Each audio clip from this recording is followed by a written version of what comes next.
Bonjour, bienvenue sur ma première capsule web. Aujourd'hui, je vais vous parler du matériel que vous avez besoin pour faire du maquillage de fantaisie. Premièrement, faites pas l'erreur d'aller acheter du matériel qui coûte pas cher. Souvent, pas cher égale de mauvaise qualité, comme ces temps-ci, c'est le cas des pastilles ou des couleurs qui se vendent dans les boutiques d'Halloween. C'est souvent des couleurs qui vont vous faire rager parce qu'ils vont être très difficiles à appliquer. Sans parler aussi de la difficulté à l'enlever. Hein. On a beaucoup vu des enfants un lendemain d'Halloween avec le visage encore un petit peu coloré. Pour avoir une belle expérience de maquillage, je vous conseille d'acheter des couleurs qui sont vraiment bonnes pour la peau. Pas n'importe quoi. Là. Ça vaut la peine de vraiment s'équiper pour que l'expérience soit agréable. Pour celles qui ont à la maison les crayons Caran-d'Ache, les petits crayons de maquillage là, qui ont été très très populaires, puis encore aujourd'hui, il y en a beaucoup qui les utilisent.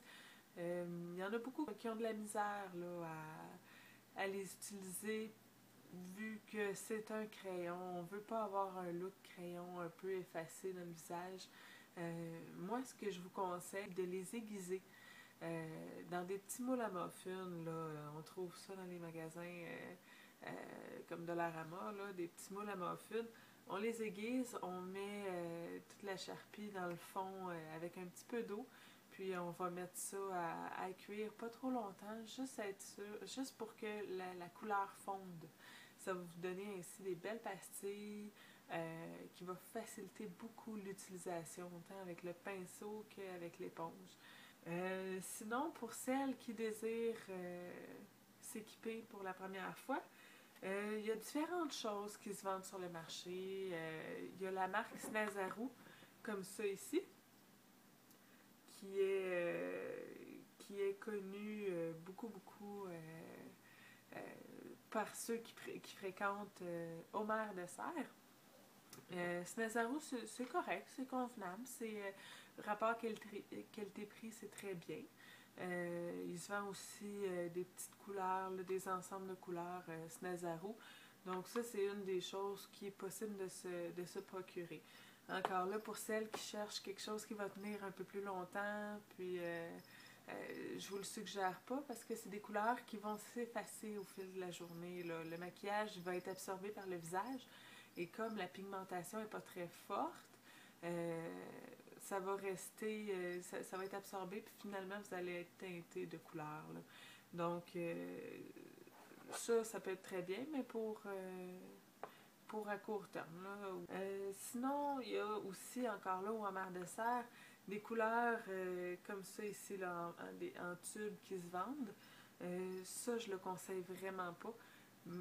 Pas cette marque-là, en tout cas. Je sais qu'il y a des marques qui se vendent, qui sont très bonnes liquides, mais ceux-là ne valent pas la peine. C'est beaucoup de l'eau colorée. Ça vaut ce que ça vaut. Là. Ça vous coûte assez cher pour pas grand-chose dans le fond. Quand on veut faire une ligne, puis que la ligne finalement elle a l'air un peu délavée, puis elle coule, c'est vraiment pas... ça va nous enrager plus qu'autre chose. Là. Moi j'ai acheté ça, puis je l'ai utilisé à peine 2 coups de pinceau. Donc pour ça, ça vaut pas la peine.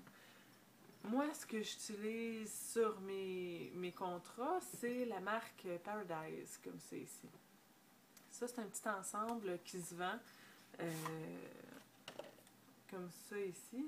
C'est un kit de débutant qui est vraiment très intéressant. Puisque, un peu comme le Snazaru, tu as toutes tes couleurs de base ici. Avec un petit pinceau, ton petit miroir. Paradise, je l'aime beaucoup parce que c'est très fluide comme texture de pastille, de couleur. Celle-là est faite à base d'huile d'avocat, entre autres, toutes des huiles végétales. Donc, il faut faire attention à l'humidité, la façon qu'on les entretient, beaucoup. Si jamais il y a trop d'eau dessus, mais ça vaut la peine de les éponger puis de les laisser aérer un peu et de l'entreposer dans un endroit qui est sec pour pas que la moisissure prenne dedans vu que c'est fait à base d'huile végétale. Mais à partir du moment où on en prend soin, ça va vraiment bien. Là. Moi, c'est ça que j'utilise. Et après chaque contrat, je les laisse aérer là, pour être certaine qu'ils soient bien secs. C'est des couleurs qui sont faciles à travailler, faciles à mélanger ensemble. Donc, moi, c'est ce que j'utilise. Ils se vendent aussi pour celles qui savent qu'ils vont aimer ça. Ils se vendent des kits comme ça ici, des belles palettes qui sont... qui ont toutes les couleurs de Paradise d'inclus. Donc ça, pour celles qui sont intéressées là, à vraiment s'équiper pour la peine, ça, c'est vraiment quelque chose que je vous conseille. Il n'y aura pas de « Ah, j'ai pas la bonne couleur ». C'est ça, d'avoir la bonne couleur avec ce case-là. Il y a aussi les criolants, comme ça ici. Moi, je l'utilise juste pour la couleur, les néons, les couleurs qu'on veut un petit peu plus fluo, là. C'est agréable uniquement à l'éponge, ces couleurs-là. Au pinceau, il manque malheureusement de pigmentation, donc au pinceau, encore là, ça va donner un peu le même effet que ceux-là ici. Je le conseille pas pour monsieur, madame, tout le monde, là. Si vous désirez vraiment investir par la suite, après votre kit de base, pour avoir des couleurs fluo, puis faire des beaux fonds à l'éponge qui sont intéressants, puis très vibrants, ça vaut la peine.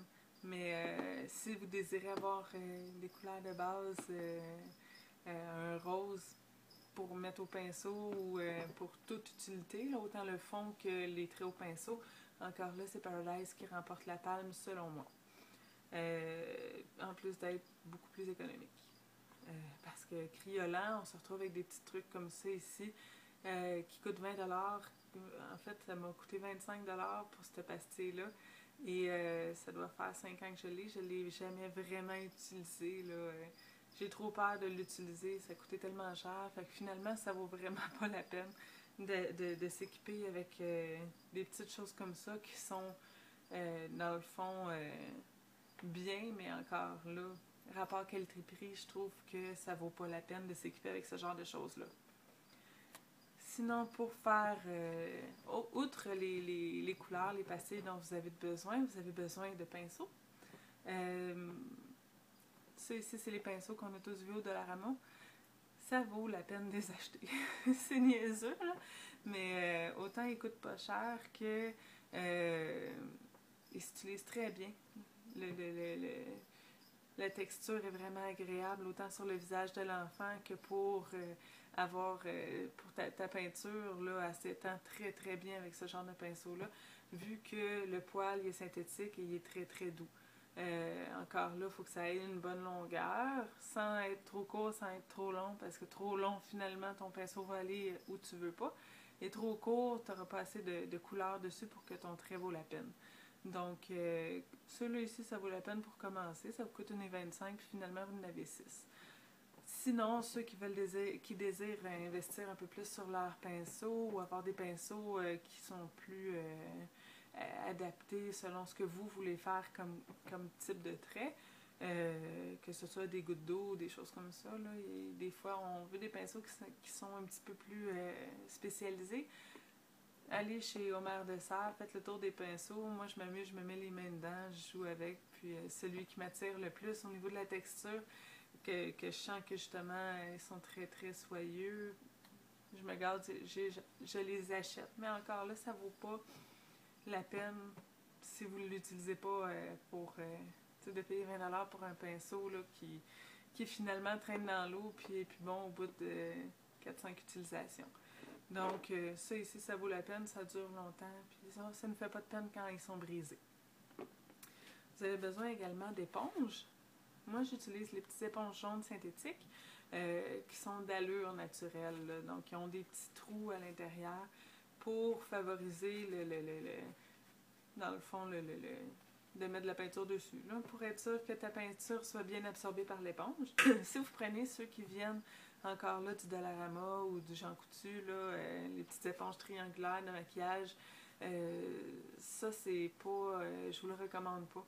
vous allez rager, puis vous n'aurez pas de plaisir à maquiller si vous utilisez ce genre d'éponge-là, parce que ça va glisser, vous allez avoir l'impression que votre fond, vous n'y arrivez jamais parce que il n'arrive pas à avoir assez de pigmentation, que ça glisse, ça a l'air délavé, mais c'est souvent soit à cause de la quantité d'eau qu'on utilise avec l'éponge ou de l'éponge elle-même là, qui est pas adaptée pour ce genre de travail-là. Il y en a qui la coupent en plusieurs, en petits morceaux. Moi, je l'utilise entière parce que, bon, premièrement, t'as une bonne grippe dessus. Et après ça, rien n'empêche avec tes doigts là, de pouvoir aller la modifier comme on veut pour aller là où on veut dans le visage, là, sans beurrer partout. En plus de pouvoir mettre plusieurs couleurs sur plusieurs faces de l'éponge. On veut que notre matériel reste propre, donc ça va à la laveuse. Dans un petit filet, là, comme pour les bas de nylon. Là. Donc, toutes les éponges là-dedans, on met ça à la laveuse, puis on les laisse sécher à l'air libre et on a des belles éponges propres. Puis pour nous aider justement à garder notre matériel propre, un petit vaporisateur d'eau, tout simplement, pour vaporiser nos couleurs. Donc avant oui, on trempe notre pinceau dans l'eau pour le laver, mais plutôt que de remettre de l'eau souillée dans nos belles pastilles propres, ben finalement, puis de contaminer toutes les pastilles, on est mieux d'utiliser un vaporisateur, de vaporiser tes couleurs, puis ensuite de rincer ton pinceau dans ton eau. Fait qu'au moins comme ça, ça élimine des contaminations entre les couleurs, salir tes couleurs, les ternir. Au prix que ça coûte, on aime ça les garder longtemps. Donc, un petit vaporisateur d'eau. Il y en a qui mettent de l'alcool aussi pour stériliser les pinceaux entre chaque utilisation. Donc, ils ont un bac d'eau pour rincer le pinceau, puis un bac d'eau pour nettoyer les pinceaux. Donc, au moins comme ça, on est sûr que le matériel reste propre, l'hygiène est là, puis il n'y a pas de contamination. Encore là, justement, ceux qui ont des carandaches à la maison, puis qui veulent les aiguiser, les faire fondre, faites très attention d'être hygiénique, de faire attention, les mains propres, l'aiguisoir propre, pour pas justement venir contaminer les pastilles, mettre ça dans le visage des enfants. Si c'était pas... après ça, ça chiale que finalement mon enfant est allergique au maquillage. Peut-être pas. Peut-être que c'est uniquement l'hygiène. Si les pastilles, les crayons ne sont jamais nettoyés, il y a des chances que finalement l'enfant finisse par avoir peu importe quoi à cause de l'hygiène. Donc on fait vraiment attention à ça, puis on prend bien soin de nettoyer les pinceaux, idéalement entre chaque enfant qui se fait maquiller. Faut pas oublier aussi que le maquillage est idéalement recommandé aux enfants de 3 ans et plus. En bas de tout ça, les enfants ont la peau vraiment très fragile, en plus d'être très gigoteux. On peut l'essayer, pour ceux qui veulent l'essayer, tenter le coup, mais la peau est tellement fragile que même si la maquilleuse est extrêmement hygiénique, elle fait très très attention, est très douée, souvent les enfants peuvent faire des réactions allergiques. Là, rendu là, on ne peut plus garantir qu'il est hypoallergène à cause de la sensibilité de la peau des enfants. Donc, j'espère que ça a répondu à vos questions. Si jamais vous avez d'autres questions, n'hésitez pas à m'écrire en dessous de la vidéo ou en privé là, via ma page Facebook pour me poser vos questions ou me demander d'autres capsules sur le maquillage. Donc, j'espère que ça vous a plu. Puis, j'attends vos commentaires avec impatience.